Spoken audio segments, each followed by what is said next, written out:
د طالبانو دفاع وزارت ویلي مولوي مهدي ایران سره پر یوه پوله وژل شوی دی. سلام ستړي مه شئ دوستانو، زموږ یوټیوب چینل ته په خیر راغلی. د طالبانو حکومت د دفاع وزارت ویلي چې له دوی بیل شوی هزاره قمندان مولوي مهدي وژلی دی.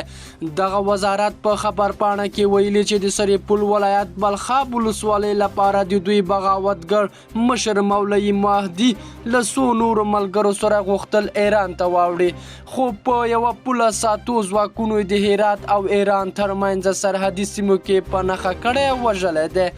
دغه طالب قمندان له څو مودې راهیسه په بلخاب ولسوالۍ کې ځای پر ځای شوی و او ویل کېدل چې طالب سرتیرو او د مولوي مهدي کسانو ترمنځ وسلوالو نښتې هم شوې وې او کابل ته د دغې د لیږدولو په برخه کې د طالبانو هڅې ناکامې شوې وې. تر اوسه د قمندان مهدي کسانو د دغې د وژلو په اړه څه نه دي ویلي.